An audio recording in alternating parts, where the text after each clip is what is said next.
The NCAA Division I Autonomy discussion and voting session just wrapped here in San Antonio, Texas.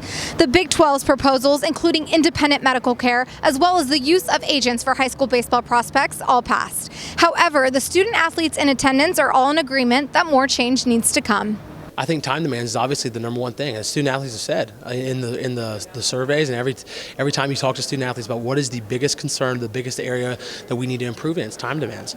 So we need to get meaningful legislation on the table, comprehensive if at all possible, but even if it's not comprehensive, we need to take the first step. My initial reaction with the baseball proposal getting through is just happiness. From a baseball player standpoint, you know, when I saw this proposal, I was immediately filled with joy because I was thinking of all the high school kids and their high school kids' parents that were going to make the transfer from going from high school sports to college sports or professional sports.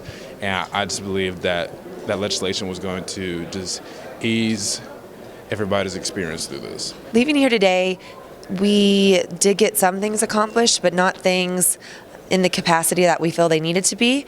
So moving forward, I think we need to be a lot more on top of things, a lot better communication between the student athlete reps, between the student athlete and their conferences, and then just really collaboratively all Power 5 schools as well. I believe that if we can all get together and figure out a way to make the system work by communication, then everything might work faster and more efficient.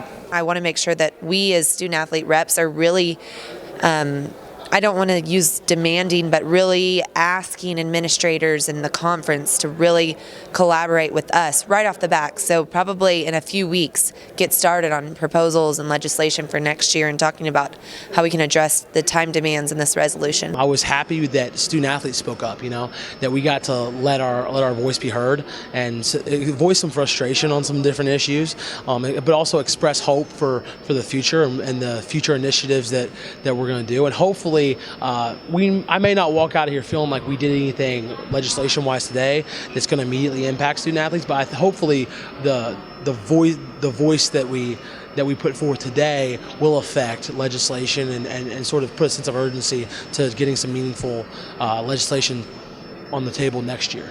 For the Big 12 Digital Network, I'm Annabelle Stefan, reporting from San Antonio.